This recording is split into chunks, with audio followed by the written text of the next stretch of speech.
Acting Senate President Gatchalian said 16 votes are still needed to convict the Vice President despite the Supreme Court ruling, and dalawa pong senador na outside the coercive powers of the Senate. Do you share that sentiment po? Well, this is subject to debate, I believe, no? Because our law is evolving, and as a matter of fact, even the interpretation as to what constitutes quorum is evolving already, no? So the list I can say as to the number of senators required to convict the Vice President, it is necessary to interpret what representation of Filipino people constitute, no? We understand that the House of Representatives are here to represent the people in the same way that the senators are there to represent the people as well. This impeachment trial is a constitutional process. We're representing the interest of the sovereign Filipino people. So I think there must be an ample and meaningful interpretation of what constitutes representation of the Filipino people for us to better understand the number of senators really necessary for the purpose of conviction. But that is in as far as I am concerned only. I do not want to comment as to the number of senators because if we interpreted quorum for the purpose of changing the leadership in a different manner, applying the jurisprudence on Avellino versus Cuenco, which was supplemented by retired Justice Carpio with the case of Trillanes versus Pimentel, at ang dami pa niyang binanggit along the same line, no? Perhaps, I believe that the law is evolving in the same way that this must be interpreted to serve better the mandate of our Constitution.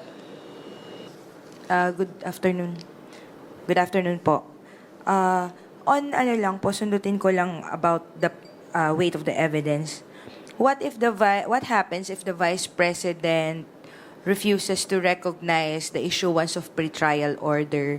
Because I understand the signatory there is Senator Sherwin Gatchalian. What if she decides not to honor it by citing the current Senate leadership issues? Should the Senate Impeachment Court po consider that as a waiver of her right to present evidence? Halimbawa, hindi siya mag-submit ng pretrial brief. Should the Senate Impeachment Court po consider that as a waiver already of presenting evidence? We are all eagerly anticipating the moves that the Vice President will take insofar as the order for pretrial conference is concerned. Malalaman po natin yan within the next few days kung ano yung magiging pagtrato niya sa order na in-issue ng ating presiding officer. It's very hard to put ourselves in the minds of the Vice President and her lawyers, so I'd rather not try to do that. Perhaps let's just wait for them to make their move, and then we can respond accordingly. About the Senate, the Senate and the rules should evolve to reflect is evolving and should reflect proper representation. Based on existing jurisprudence po ba, meron po bang batas or jurisprudence allowing the Senate Impeachment Court to revise their rules and change the threshold needed for conviction? I'm just curious kung if they are allowed to change it, the 16. Well, insofar as the number, yung two-thirds requirement, yon ay hindi mababago yon dahil nasa konstitusyon yan. Other rules of procedure are within the power of the Senate to amend or revise. Yung isa na lang sigurong magiging issue, and really this is not well settled by jurisprudence, is how do you count the two-thirds? Yung ganun, it's very similar to yung question tungkol sa quorum. Kung dati ang pananaw ng karamihan ay dapat 13, kinlaro na yan ng ating Supreme Court that it could be less than 13 depending on how many senators are within the coercive reach of the Senate. Now, whether that will also apply to the impeachment court ay hindi pa yan nasa-settle ng jurisprudence.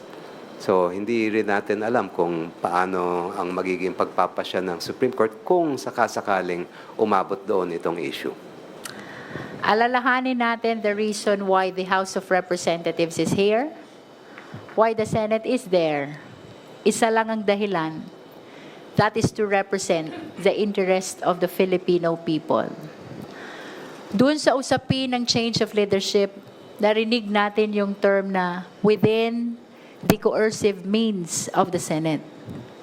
And if we are beyond the coercive means, the question is, do you think that the senators are in the proper position to say that they are representing the interest of the Filipino people? I wish to anchor my interpretation on the required number for conviction on that line.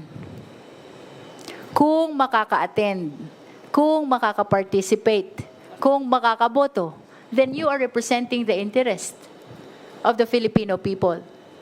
But if you are beyond the coercive means, and as a matter of fact, hindi ka nga nag-attend, hindi ka nga bumoto, why will you be considered for the purpose of determining the number of required votes for the purpose of conviction? Well, this is just my personal opinion. I just want to remind the public about the reason why we have senators. And the reason is to represent the interest of the Filipino people. This impeachment trial is one of the instances when the representation of the interest of the Filipino is very much needed. So kung hindi mag-attend ng trial, hindi mag-attend ng botohan, how can we say that they truly are representing the interest of the Filipino people? And in which case, it should be considered for the purpose of interpreting. After all, if I will be very much literal, what the Constitution provides is 2/3 of all the senators. It used all.